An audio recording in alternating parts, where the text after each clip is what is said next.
नमस्ते, मैं शिवा, आप देख रहे हैं टैक्स न्यूज। महाराष्ट्र में बीजेपी गठबंधन यानी एनडीए, महाराष्ट्र की भाषा में अगर बात करें तो महायुक्ति। महाराष्ट्र में महासंग्राम, कौन बनेगा मुख्यमंत्री? क्या देवेंद्र फडणवीस कन्फर्म या फिर कुछ और? बड़ी खबर। जी हां दोस्तों, महाराष्ट्र में बीजेपी गठबंधन को बम्पर जीत मिलने के बाद सबसे बड़ा सवाल यही ट्रेंड कर रहा है यूट्यूब के दुनिया में, जो आखिरकार महाराष्ट्र में महायुक्ति गठबंधन का सीएम फेस कौन बनने जा रहा है। यह खबर इतनी तगड़ी है जो आखिरकार इसमें मसाला और मिर्च मीडियाओं का पत्रकार के द्वारा परसा जा रहा है। लेकिन इन सब बीच के बाद अगर आप गौर करिएगा तो महाराष्ट्र महायुक्ति में 3 पार्टी है, बीजेपी, शिवसेना, शिंदे गुट और एनसीपी शरद पवार। जी हां दोस्तों, इस 3 गुटों का महासंग्राम ने महाराष्ट्र में महाप्रलय और महा तूफान ला दिया। तूफान ऐसा जो कि बड़े बड़े राजनीतिकार भुचक्के खा गए, जो कि आखिरकार महाराष्ट्र में इतनी बड़ी तूफानी जीत के पीछे कारण क्या है मैं सब आपको बताऊंगा। लेकिन आपको जानना यह जरूरी है जो कि आखिरकार इन महाजीत में योगी आदित्यनाथ का कितना बड़ा योगदान है। क्या उनके एक बयान ने महायुक्ति का बेड़ा पार लगा दिया, या फिर प्रधानमंत्री मोदी के सबका साथ सबके विकास के एजेंडे पर मोहर लगा है, या फिर देवेंद्र फडणवीस के कड़ी मेहनत पर महाराष्ट्र के जनता ने वोट किया है, या फिर महाराष्ट्र की जनता ने सोची समझी साजिश के तहत इस बार पुनः एकनाथ शिंदे के सह पे चल रहे महाराष्ट्र में महाआघाड़ी की विरोध में खड़ा हुई महायुक्ति को पुनः वोट कर क्या महाराष्ट्र में कांग्रेस पार्टी को चकमा दे दिए वहां के जनता। और इसी बीच जो बड़ी खबर निकल कर आ रही है वो ये है, जो क्या महाराष्ट्र में अब एकनाथ शिंदे मुख्यमंत्री पद से इस्तीफा देने वाले हैं, या फिर चल रही है कुछ और। बड़ी खबर है, महायुक्ति में महासंग्राम, कौन बनेगा मुख्यमंत्री? क्या देवेंद्र फडणवीस कन्फर्म? जी हां दोस्तों, बड़ा सवाल ट्रेंड भी हो रहा है। साथ ही साथ इन सब बातों के बीच में शरद पवार का भी बयान आता है, वो भी हम बताएंगे। एकनाथ शिंदे का भी बड़ा बयान आ रहा है जो कहीं ना कहीं बगावती सुर के तरफ माहौल खड़ा कर रहा है। ये भी हम आपको बताएंगे जो आखिरकार एकनाथ शिंदे ने क्या ऐसा बयान दे दिया जो कि महायुक्ति में मुख्यमंत्री पद के लिए महासंग्राम छुड़ चुका है। वहीं पर आपको हम ये भी बताएंगे जो आखिरकार देवेंद्र फडणवीस की मां का क्या इच्छा है जो उसके बेटे का चिंता बढ़ा दिया है, यानी देवेंद्र फडणवीस के लिए हम आपको यह भी बताएंगे जो आखिरकार महाराष्ट्र में किसकी मैजिक चली। प्रधानमंत्री मोदी जी, उत्तर प्रदेश के मुख्यमंत्री, भगवा लहर पैदा करने वाले देश में योगी आदित्यनाथ, या फिर महाराष्ट्र की जनता ने जो वोट दिया है वो खुद अपनी सोची समझी साजिश के तहत वोट किया है, या फिर इसके पीछे बड़ी ईवीएम का राजनीतिक खेल है।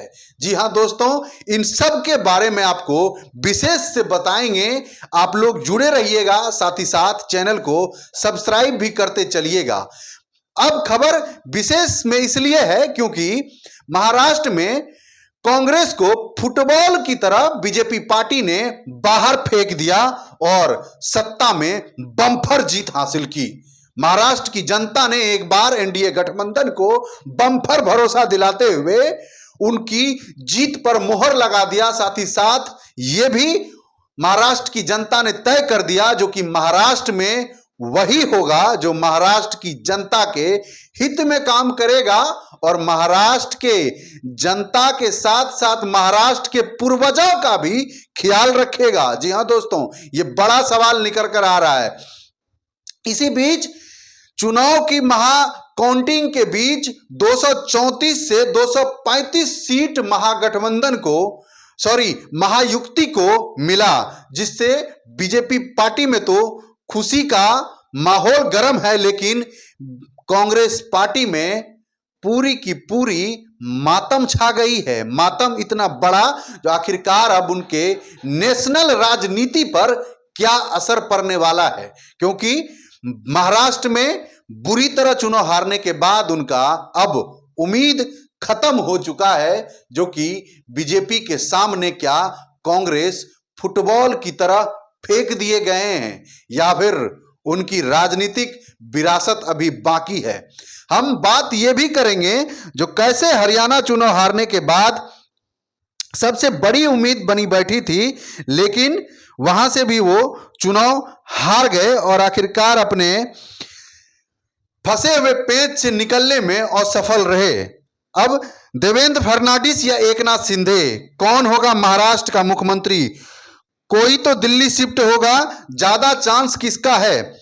सीएम महाराष्ट्र में महायुक्ति के प्रचंड जीत हासिल की है। महाविकास अघाड़ी से निपटने के बाद महायुक्ति के सामने अब सीएम पद पर फैसला करने की टेंशन है। देवेंद्र फडणवीस और एकनाथ शिंदे में कौन महाराष्ट्र का मुख्यमंत्री होगा, इस पर माथापच्ची जारी है।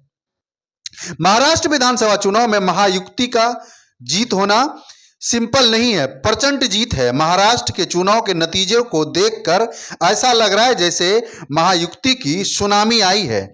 महायुक्ति के सामने महाविकास अघाड़ी पूरी तरह पस्त हो गया। शरद पवार, उद्धव ठाकरे और राहुल गांधी की नेतृत्व वाले एमवीए 50 सीट पर सिमट कर रह गई। अब चुनाव नतीजे साफ हो गए। तो सबसे बड़ा सवाल ये है कि महाराष्ट्र का मुख्यमंत्री कौन होगा। ये सवाल इसलिए भी अहम है क्योंकि सीएम पद को लेकर भाजपा और शिवसेना में खींचतान दिख रही है। महाराष्ट्र बीजेपी और एनसीपी की महायुक्ति गठबंधन से अगला सीएम कौन होगा, इस पर भी सस्पेंस है। दरअसल महाराष्ट्र चुनाव में भाजपा को मिली सीट को देखकर फडणवीस कैंप सीएम पद को लेकर एक्टिव हो चुका है। बीजेपी की तरफ से देवेंद्र फडणवीस का नाम सीएम पद के लिए आगे करने के लिए काफ़ी ज़ोर शोर से ये लोग लगे हुए हैं। आसानी से मानने के लिए एकनाथ शिंदे भी तैयार नहीं है। शिंदे ने एक बयान देकर पेंच फंसा दिया। महाराष्ट्र में सीएम के सवाल पर एकनाथ शिंदे ने कहा, जिसकी ज़्यादा सीट होगी उसका सीएम बनेगा।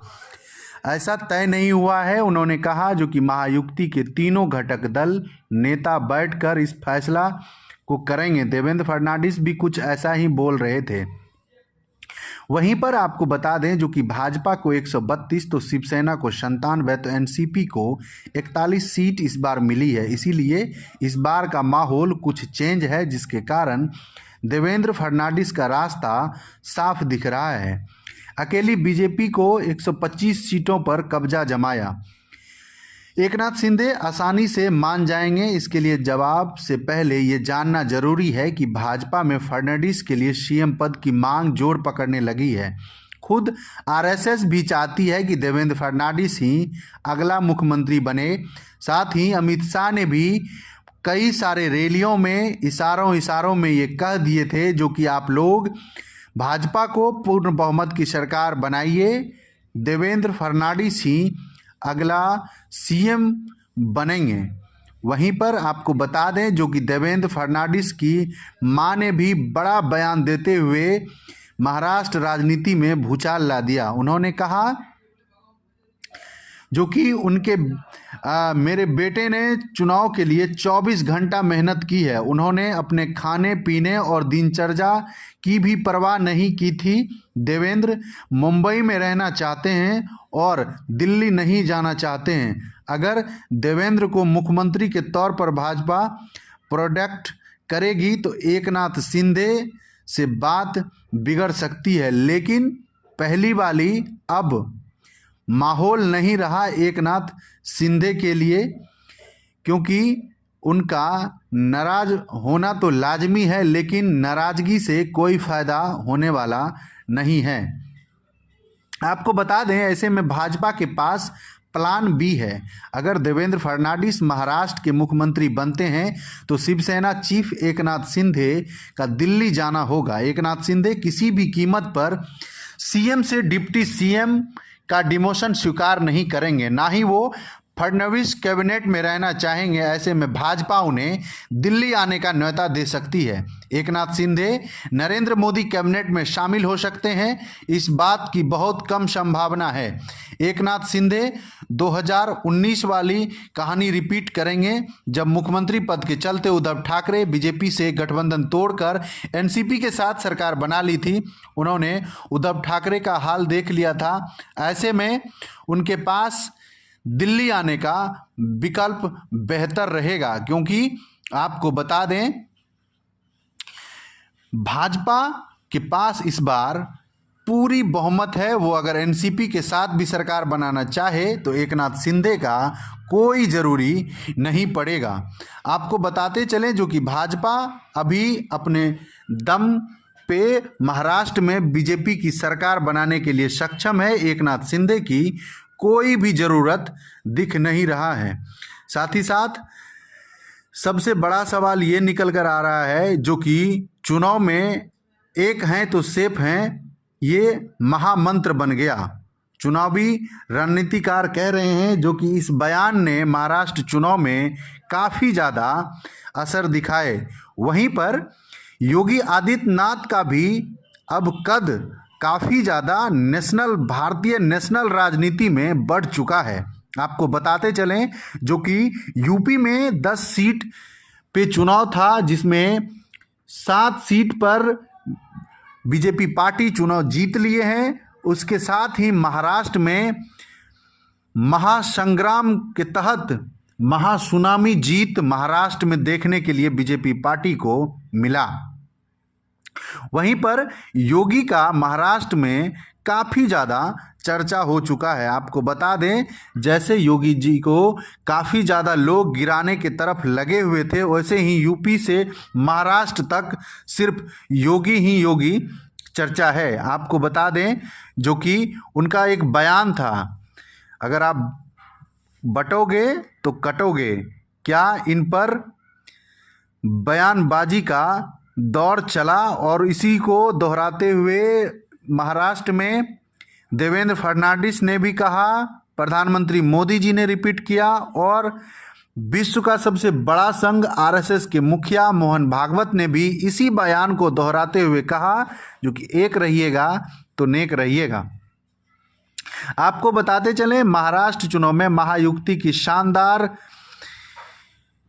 चुनाव के जीत के बाद जिस राजनेता और उनके दिए गए बयानों का लगातार चर्चा हो रही है, उत्तर प्रदेश के मुख्यमंत्री योगी आदित्यनाथ इस बार चुनाव में काफ़ी कुछ दांव पर था। यूपी उपचुनाव में अगर बीजेपी शानदार प्रदर्शन नहीं करती तो सीधा इसका तोहमत योगी पर लगाया जाता, लेकिन उन्होंने जिस तरह से धुआंधार चुनाव कैंपेन कर विपक्ष पर धारदार हमला बोले, इनके उन बयानों की काट ढूंढते ढूंढते खुद विरोध ही फंसने लगे। जी हां, कांग्रेस के प्रेसिडेंट मल्लिकार्जुन खड़गे ने चुनावी रैलियों में ऐसा जिक्र किया कि जब वो छोटे थे तो उनके पिता और मां समेत उनके परिवार के कई सदस्यों को दंगा में कत्ल कर दिया। सीएम योगी ने खड़गे के इस बयान को लपकते हुए सवाल पूछ दिया कि बताएं, इनके परिवार वाले को किसने मारा। इसके बाद खड़गे को इस बात का हिम्मत नहीं पड़ी कि वो बताते कि उनके परिवार को हैदराबाद के निजाम के राजकारों ने हत्या कर दी। आपको बताते चलें जो कि योगी की सुपर जनसभा का इतना सुपर हिट रहा, जो कि जितने भी जगहों पर योगी आदित्यनाथ ने चुनावी सभा को संबोधित किया, उन सभी विधानसभा के विधायक बीजेपी के और सहयोगी पार्टी के जीत चुके हैं।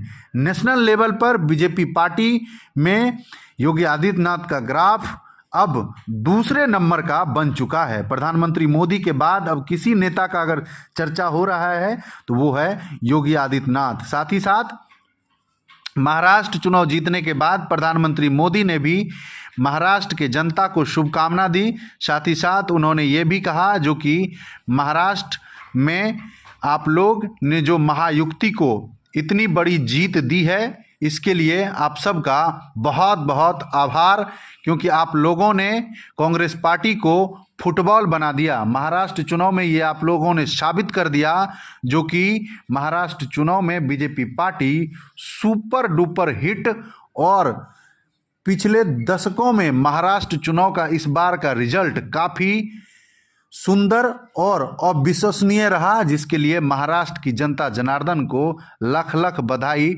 और शुभकामनाएं। आपका क्या राय है कमेंट बॉक्स में जरूर बताइएगा। तब तक के लिए शुक्रिया। खबर अगर सही लगे तो शेयर भी करिएगा। जय हिंद।